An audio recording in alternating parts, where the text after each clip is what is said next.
They called you again. My mother didn't even look up when she asked. She already knew the answer. I stood at the door, holding the thin envelope like it was something poisonous. My fingers trembled, but my voice didn't come out. It never did, not when it mattered.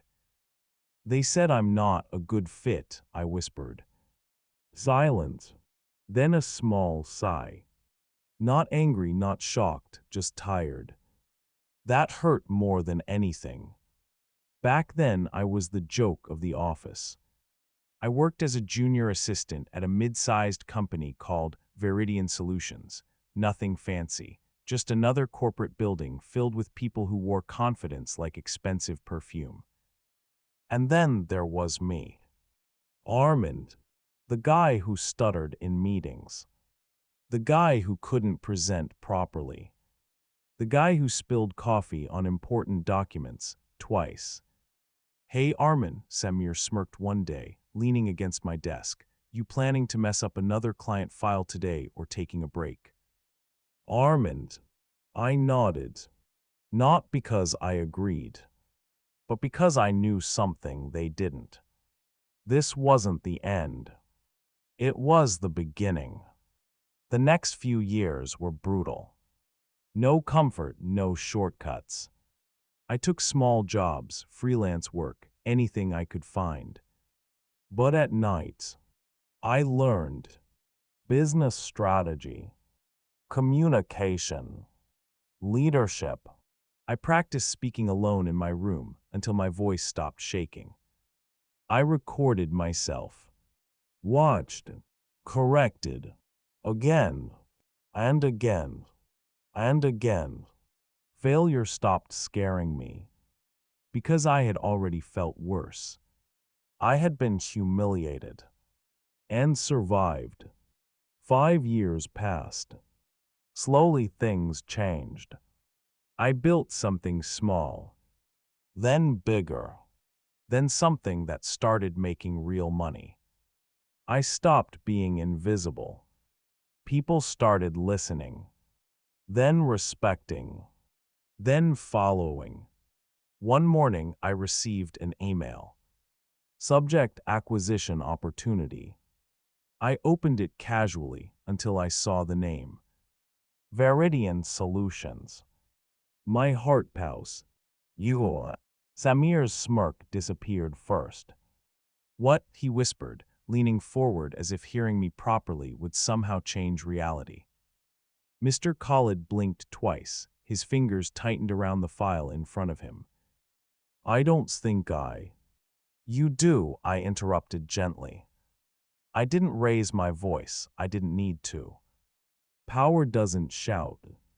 It sits quietly and waits. I leaned back in my chair, studying their faces like pages from a book I had already read years ago. 5 years ago, I continued, same room, same table, you told me I was embarrassing. Mr. Khalid's lips parted. Recognition hit him like a slow-moving storm. Armand. There it was. My name. For the first time, it didn't sound weak. I smiled slightly. Good memories. Samir pushed his chair back a little, not enough to stand, just enough to create distance. As if space could protect him. This is a joke, right? He said, forcing a laugh. You're the one. People instead of training them, you mocked mistakes instead of correcting them. My voice stayed steady. But every word carried weight. People didn't leave because they were weak, they left because you made them feel worthless. I turned around, now looking directly at Samir. You remember how much you enjoyed that, don't you? Samir's jaw tightened. I was just joking. No, I said quietly, you were. Silence again. Heavy. Uncomfortable. Truth has that effect. Mr. Khalid exhaled slowly and sat down. He looked smaller now. I didn't realize, he said under his breath. That's the problem, I replied. You never did. I walked back to my seat. Sat down.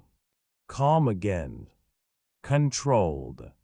This company still has potential, I said, but not under your leadership.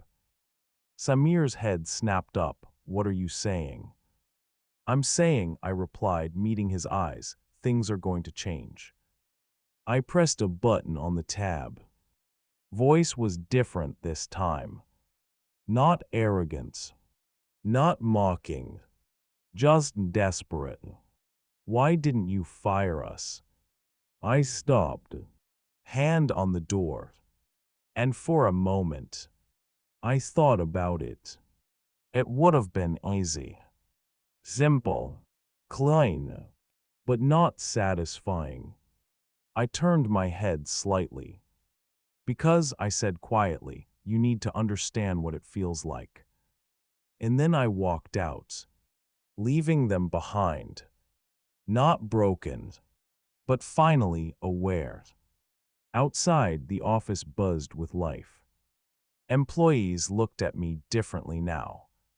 Not with fear, but with curiosity. Hope, something I had never seen here before. My assistant walked beside me. Sir, what's next? I looked ahead. A faint smile on my face. Now, I said, we rebuild. But deep inside, I knew something they didn't. Samir wouldn't accept this quietly. People like him never do. And the moment he decides to fight back, that's when things will get interesting. Samir didn't wait long. People surprised them. You should question leadership. You should speak up. A few heads lifted. That wasn't what they expected. But I said, pausing, you should also know the truth. I stepped forward. Closer. More personal. 5 years ago, I sat where many of you are sitting right now. Murmurs spread. Confusion. Interest. I was an employee here, I said. Junior level, no confidence, no voice. Samir's expression shifted. Just slightly. But I saw it. And every time I made a mistake, I wasn't guided. I let the silence build. I was laughed at. Now the room was completely still. I was told I was useless. The word hung in the air. Heavy, sharp, real. I scanned the room. Some people looked uncomfortable. Some looked angry. But not at me. At something deeper. This company didn't almost fail because of bad strategy, I continued. It failed because of how people were treated. My eyes moved and couldn't. Not here. Not now. I straightened and turned back toward the crowd. Respect isn't demanded, I said. It's earned. And fear. I paused. It's temporary. I looked around one last time. At every face. Every person who once felt small. Like I did. This company will not run on fear anymore, I said. It will run on growths. And just like that, something shifted.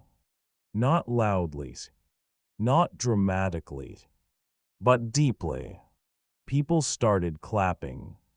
Slow at first, then louder, stronger, real. Samir didn't clap. Of course he didn't. But that didn't matter anymore. Because for the first time, he wasn't the one controlling the room. Weeks passed, then months. The company changed. Productivity improved. People stayed longer. Ideas flowed. Confidence grew. And Samir, he struggled. Not because he was incapable, but because he had never learned how to lead without ego. One evening he knocked on my office door. Come in, I said. He stepped inside. Different now. Quieter. I get it, he said after a pause. I didn't respond. I let him speak. I thought strength meant control, he admitted. I thought if people feared me, they'd respect me. I leaned back slightly. And now, he exhaled slowly. I was wrong. There it was. Not defeat, but realization. The thing I wanted all along. I studied him for a moment, then nodded. Good, I said. He looked surprised. Good, he repeated. Yes, I replied calmly. Because now you can actually learn. Silent, but not heavy this time. Just honest. As he turned to leave, he stopped. Why didn't you destroy me when you had the chance? He asked quietly. I thought about it for a second, then answered. Because becoming you. I paused. Was never my goal. He didn't say anything after that. He just nodded and walked out. I sat there for a moment, looking around the office, the same place where I once felt invisible. Now, it felt different, not because I had power, but because I used it differently. They called me useless once, and maybe, at that time, I was. But sometimes, being underestimated is the greatest advantage you'll ever have.